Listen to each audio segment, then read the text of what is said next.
Forever Written channel. It's Camilla Stambone, and I'm so happy to be back with you again today. For those of you who are new subscribers, I just want to welcome you. In our last video, we saw a lot of new subscribers, and I am just so grateful and thankful to God that you are here. This is a channel where I share my homemaking journey and the things that I've learned and the things that I'm learning, all from a biblical perspective. So I'd like to extend a warm welcome. So glad to have you on this journey. Well, my husband and I have been married for over 17 years now, and we have 7 children, and I'm currently pregnant with my 8th. We are super excited, and to be honest, we've just been counting down the weeks and the days, and you know, that feeling of nesting. I don't know what it is, but there's just something towards the end of pregnancy that kicks in, and you just start cleaning, and nesting is what they like to call it. And to be honest, that has been so true for me. That is exactly what I've been doing, just cleaning, getting ready. You know, right now I'm just focusing on my room. We're planning on having a home birth, and most likely this is where I'll be giving birth. Of my 7 children, only my first was born in a hospital. I didn't have the best experience there, to be honest, and you know what? I give God thanks in all things, because it was through that experience that I learned about the midwives. And for those of you who have never given birth with a midwife, honestly, it's night and day in terms of the care that you receive. Well, at least for me anyways. And so I've given birth with midwives for the past 6 births, and they've just gone so wonderfully. I'm so grateful. The first 4 midwifery births were actually in a midwifery center, and my last 2 births were at home, and the goal is for this birth to be at home as well. So I am just getting my room ready, doing some cleaning here and there. So in this video today, that will be the focus. And also I'd like to take you through some of the items that I will be using or plan on using for my home birth. So I'll be walking you through what I do to prepare for a home birth, and some of the herbs that I use for pain management, as well as what I will be using for the baby and for myself. So if this is something that interests you, be sure to watch to the end.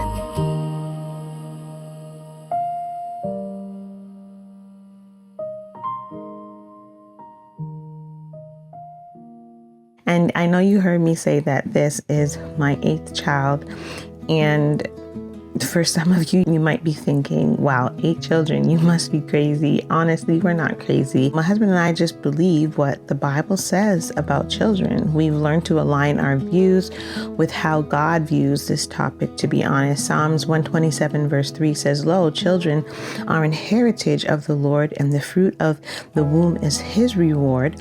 As arrows in the hand of a mighty man, so are the children of the youth. Happy is the man that hath his quiver full of them.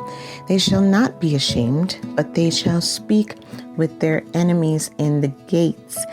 Now, this is a whole other topic that I can delve into, but I will say this: children are an heritage. You know, they are individuals of God's special care, and I see it as a privilege. It's an honor to receive God's heritage into our home, into our family. These individuals that he's entrusted to us to love, to nurture, to care for.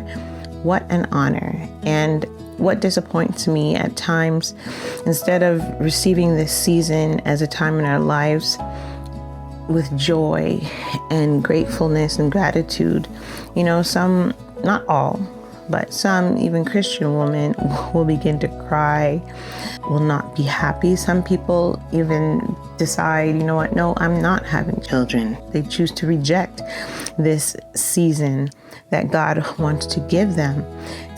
There's nothing that really disappoints me more when I see women who don't want to be entrusted with children. I'm tired of seeing them glorify not being pregnant with being free, or glorify the idea of not having more children as if it were something to be despised, or as if it is some kind of burden. This bothers me because that is how the world views children.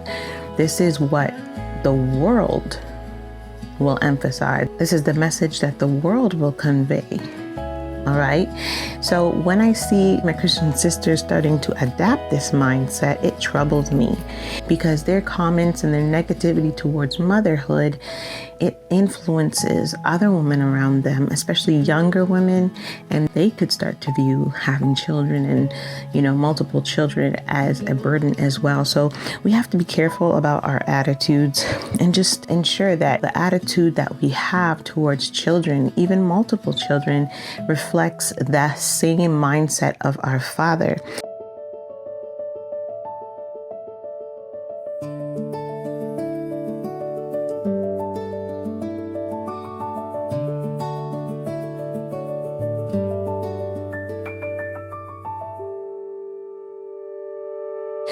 I believe we need to be more kingdom-minded about children. We need to be kingdom-minded about our wombs. This is a place to receive God's heritage. This is a season, a point in time in our lives that we have an opportunity to receive the blessing that God is giving us.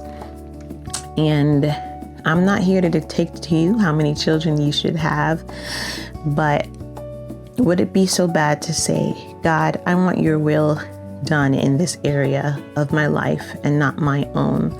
Would it be such a terrible thing to invite the Lord and say, God, you've blessed me with a womb, you've blessed my husband and I in this relationship, this marriage relationship. We want to be fruitful, and we ask that you would bless us with the children that you would want us to have. Now, he could bless you with 1, with 2, with 10, with 12. We don't know what that number is, but I believe that more women, more families should begin to adapt this mindset rather than say, you know what, it's my choice to decide what I want to do with my body. We would acknowledge that our bodies are the temple of the Lord. They do not belong to us, they belong to Him. We should have that mentality like Mary. Be it unto me according to your will. She was chosen, she was selected to carry the Savior of the world. What was her attitude when it came to children? What was her attitude? She didn't cry, and Scripture tells us in humbleness, it said, be it unto me according to your will. Let it happen to me as you have said, right? So now, again, I'm not here to dictate how many children you should have, but I believe that it's a subject that we Christians need to be more prayerful about and not be afraid to welcome God's heritage into our homes. With that said, I'm going to start preparing for God's heritage right now by showing you what I'm doing to prepare for this home birth.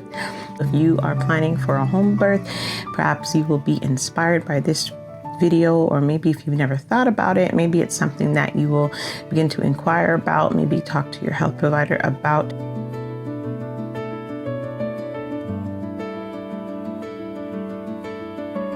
So before we begin, I just want to share that I am not a medical professional. What I'm sharing with you today is how I'm preparing for my home birth. Every birth is different, so it's always best to follow the guidance of your midwife or your healthcare provider. With that said, let's dive in. So let's start off with a few essentials for the baby. I love to have several onesies on hand. I love them. They're soft, breathable, and they just help make those first changes simple and comfortable. I also have sleepers and hats. Now, these are great for helping to keep baby warm and cozy after the birth, especially since it takes a while for their body to adjust to the temperature. Thick blankets are wonderful, and I feel like you can never have enough for wrapping and snuggling baby right away, as well as a bunch of receiving blankets. These come in handy for swaddling and for cleaning up. Of course, plenty of newborn diapers, that goes without saying. I also have a thermometer here for checking baby's temperature. Now, moving on to the birth itself, I love to keep paper towel rolls nearby. These are great for helping to clean up any messes. Garbage bags, these are useful for linens that are soiled. I like to keep at least 2 to 3 different garbage bags because one could be for dirty laundry, Another can be for garbage. They're just great for keeping things separate from the normal laundry. Drop sheets or shower curtains are a must, especially if you're planning a water birth like myself. They're great just for helping to keep moisture away from anywhere. So I like to put these over my bed just to make sure the entire bed is covered with them. And I would put the sheets that I don't really care about as much over the drop cloth. And that way the bedding underneath that I do really care about stays unsoiled, and it's also ready to go right after birth. These large blue disposable underpads are just great for layering beneath you when you're in labor or even during postpartum. I feel like these are wonderful to have on hand. They come in packages of 5. Can never go wrong with these things. They come in handy. I've also included a baby Doppler for helping to monitor the baby's heart rate and the gel that goes along with it. This is a simple birth kit, and it includes tools like clamps, scissors, surgical drape, and all of the items in this birth kit are sterile, so they're great. They're just ready to go right out of the package. Here are umbilical cord scissors. These have to be sterilized as well. Here's what the clamps look like. This is a syringe, and it helps just to clean up baby's airways. Sometimes there's fluid or mucus that's in the baby's airways, and that's great for clearing it. Old rags and towels are definitely a must because giving birth can get quite messy. I like to have ample of those on hand. And for those of you who are planning a water birth, we have a tub, but I just kind of wanted something separate for the birth. A friend of mine approached me and asked if I want to borrow her birth pool. I said that's great, and all I needed to do was add a liner to it. These can be purchased online and they're ready to go. They're clean. All you have to do is just insert it or just place it over the tub. I believe they're sized according to the size of the pool you have, so you just might want to check that to make sure that you're getting the right size. This is a peri bottle. This is really helpful for gentle cleansing and comfort after birth. And I like to add a little calendrium. Pads are definitely a must for recovery. I like the cotton pads or just something that helps to keep you really dry. I try to avoid anything synthetic. Now here are some of the herbs I'll be using. This is shepherd's purse. Shepherd's purse is a natural herb that can help minimize postpartum bleeding. I also have some actual shepherd's purse leaves from a friend, and so the tea can also be made in addition to the tincture. The next herb is cramp bark, and this is a tincture that I've used many times in the past. For those of you who have multiple children, you know that those cramps or the afterbirth pains can be just as bad as the labor pains, if not worse. So cramp bark is definitely a must for me to have on hand, especially if you're not one who likes to take a lot of ibuprofen or acetaminophen. Sometimes I will take that the first day, depending on how bad the after pains are. But I do prefer to keep things natural just because these pain relieving medication can pass through the milk. This is the calendula tincture, and it's wonderful for soothing and promoting healing. It can be added to your peri bottle. I've even heard of others placing a few drops of this tincture on the umbilical cord once it has been cut, just to help promote healing. Another herb that I love to sip on is raspberry leaf tea. This helps to strengthen and tone the uterus, and it helps to support your body's recovery. I drink it about 36-37 weeks of being pregnant, and let me tell you, this definitely helps to strengthen those contractions. I've had times where I forgot to drink it, and I've seen how my labors have taken longer, but when I remember to drink this raspberry leaf tea ahead of time, so weeks ahead of time, not too early, because you could go into early labor. You want to make sure that you get the okay with your midwife or your health provider. But I drink this at about 37 weeks, and every day, probably at least a cup or two a day. And then once I'm full term, I even top it up a notch. And let me tell you, it definitely helps to strengthen those contractions. And when your contractions are stronger, it helps to progress the labor naturally and more quickly. So that is one of my favorite herbs to drink. Now, these medical gloves are handy just because you want to keep things sanitized, and especially once baby comes out, it's great to have gloves when cutting the cord. So just to keep everything nice and clean, these are great to have around. So you'll also need measuring tape for measuring baby's length or for belly checks.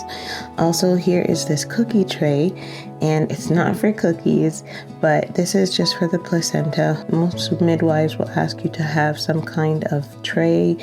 They just put the placenta on that when it comes out to ensure that it's intact and that there is nothing missing on the placenta. Now, if you are using a birth pool, you'll need a drinking water hose just to fill the tub with. You want to make sure that that hose is clean and sanitary, as well as you will want a pump. It can be quite difficult just using a pail to take water out once you've given birth. So this pump has been great for helping us to get rid of the water really quickly.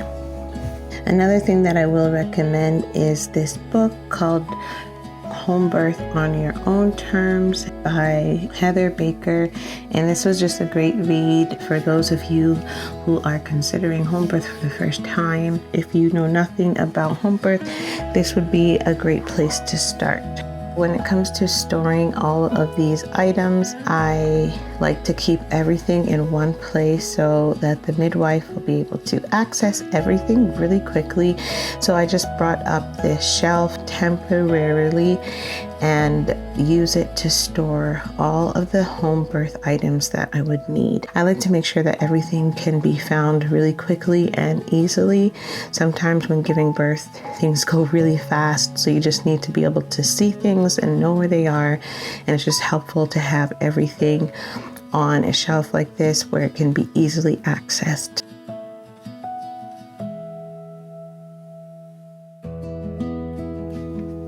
As I prepare for this birth, I'm reminded once again that, bringing new life into the world is such a humbling experience, really. There's something so special about creating a peaceful space at home, one filled with prayer, preparation, and that quiet anticipation of meeting your baby for the first time. It really is an experience like no other. And if you're preparing for your own home birth, I pray that this video encourages you and helps you feel more confident and at peace. Remember, every birth story is beautifully unique, and there's such grace in the process. Thank you so much for spending this time with me today. If you found this video helpful, I'd love for you to give it a thumbs up and subscribe so you don't miss future videos on homemaking, motherhood, and faith. And until next time, may your home be filled with peace, joy, and the presence of the Lord. God bless.